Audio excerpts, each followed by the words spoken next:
जय हिंद जय भारत आपण मानकु एसएम इनफॉरमेशन यूट्यूब चैनल को स्वागत। आज आम यही वीडियो माध्यम भारतर सुदर्शन चक्र कहु एयर डिफेन्स सिस्टम विषय डिटेल इनफॉरमेशन जानिबा। इंडियन एयर डिफेन्स सिस्टम केवल S-400 को नहीं गठित नुहे, यह Akash missile defence system QR SAM air defence system आदि को नहीं गठित होते हैं। आसतु यह विषय गोटी गोटी करी जानिबा। S-400 missile defence system Russia ता आर्मी रे 2007 मसीह आड करथला।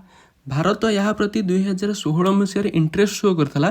जेते बेले व्लादिमीर पुतिन 2018 मसीह भारत को विजिट रे आसते इंडिया या ऊपर कन्फर्मेशन देइथिला कि आमे S-400 किनिबु। पांचोटी रेजिमेंट किनिबु बोली इंडिया राजी हेतला। आमे जदि S-400 missile defence system feature विषय जानिबा, यार डिप्लॉयमेंट टाइम होची केवल 5 मिनिट रे आमे यहाँ को डिप्लॉय करि परिबा। आपन देखि पारुथिबे केवल S-400 को 5 मिनिट डिप्लॉय कर परिबा। S-400 aircraft, drone, cruise missile and ballistic missile सबु ऊपर अटैक कर परिबो। या सर्विलांस रेंज होची 360 डिग्री। या 500 रु 600 किलोमीटर दूर रु आस्तुवा मिसाइल किंबा एयरक्राफ्ट किंबा क्रूज मिसाइल बा ड्रोन को डिटेक्ट करि पारे। एथिरे यूज करा जाउथवा मिसाइल गुडी हेउची फास्ट देखि पारुथबे सभा तळे 40N6E। यार रेंज होची 600 किलोमीटर।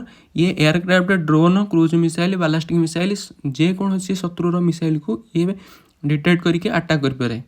ता ऊपर होची 48N6DM। यार रेंज होची 250 किलोमीटर। ये आसुवा दूर आसुवा ड्रोन किंवा मिसाइल को अटैक कर पारे। थर्ड देखि पारथुबे 48N6E जहार रेंज होची 200 किलोमीटर। ये छोटो एयरक्राफ्ट बा फाइटर जेट, हेलिकॉप्टर, ड्रोन याको अटैक कर पारे। एवं फास्ट रे होची 9M962। यार रेंज होची 120 किलोमीटर। ये केवल ड्रोन को ही अटैक कर पारे। S-400 मिसाइल को चलेबा को हेले चारोटी कंपोनेंट निहाती आवश्यक। प्रथम आप देखि पारुथिबे लॉन्ग रेंज सर्विलांस रेडार। एही रेडार शत्रुर मिसाइल किंबा फाइटर जेट को 500 रु 600 किलोमीटर रेंज रे डिटेक्ट कर दिए। ये डिटेक्ट कर सारा पर सेकेंड रे आपन देखि पारुथिबे एठी एंगेजमेंट रेडार को यह तार संकेत दे देकी ये एयरक्राफ्ट रु एई फाइटर जेट रु तार रेडार को हटे देकी अन्य आड़े टार्गेट को खोजे।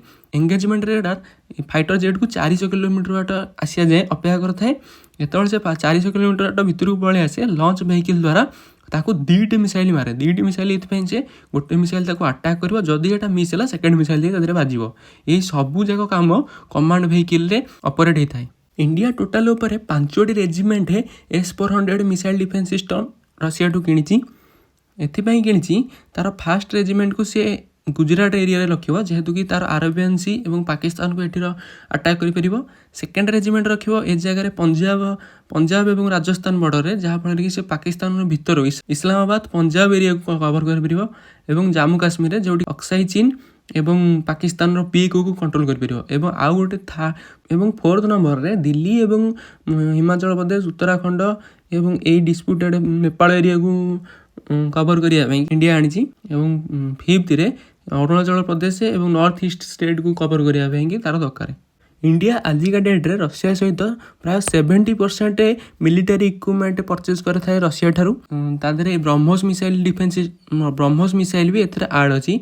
ब्रह्मोस मिसाइल इंडिया एवं रशिया दुई देश मिसिकी याको डेवलप करछंती। S-400 missile defence system Russia latest version 2020 मसीहा मॉडल इंडिया को देछि। यह चाइना को मध्य देनी। चाइना को प्रथम S-300 मिसाइल डिफेन्स सिस्टम देछि। 2014 मसीह देता एवं 2020 मसीह S-400 आ गोटे तल भर्सन अच्छी। यहाँ पूरा प्रो भर्सन आ तल भर्सनटा चाइना को दिखाई। चाइना पाखे आम इंडिया पाखे जो S-400 missile defence system China पाखे यह ना। S-400 मिसाइल डिफेन्स सिस्टम पर इंडिया पाखे आहरी अनेक मिसाइल डिफेन्स सिस्टम अच्छी। तेदुर आप फास्ट देखिए आकाश मिसाइल डिफेन्स सिस्टम जार रेंज हो 20 रु 25 किलोमीटर। ये आम इंडिया ही डेवलप करछि DRDO द्वारा। DRDO हूँ इंडिया डिफेन्स, जोटी कि India defence missile fighter jet या हुए DRDO कहती। DRDO या डेवलप करछि। ये यार टार्गेट हूँ फाइटर जेट, ड्रोन एवं आपड़ देखिए बाराक 80 रेंज हो 70 रु 80 किलोमीटर। या इंडिया इजराइल दी जन जाक मिसिक तैयारी करछंती। ये नेवी एवं आर्मी दुईटा यूज कराई पार। ये 1999 मसीहा कारगिल वार रे ये बहुत परिमाण यूज होता। QR SAM आप देखिए 13 किलोमीटर आर रेंज यार टार्गेट होची मिसाइल ड्रोन फाइटर जेट आउ लास्ट रे होची L-70 एयर डिफेंस सिस्टम जहाँ रेंज होची 4 किलोमीटर जी कि ड्रोन एवं हेलिकॉप्टर को सर्विलांस हेलिकॉप्टर को अटैक कर पारे। यही समस्त मिसाइल डिफेंस सिस्टम को नहीं भारतर सुदर्शन चक्र गठित होता है। आमे ऑपरेशन सिंदूर माध्यम देखी पाकिस्तान को S-400 एवं आकाश मिसाइल डिफेंस सिस्टम बहुत डैमेज पहुँचे तार कौन सी ड्रोन भी भारतर सीमा को क्रॉस कर पार ना। आपको जब वीडियो भल लगी वीडियो को लाइक शेयर एवं चैनल को सब्सक्राइब करने को भूलु ना। आम यहीपरी भाव information video SM information YouTube channel आणुथिबु। Thank you for watching SM information. जय हिंद जय भारत।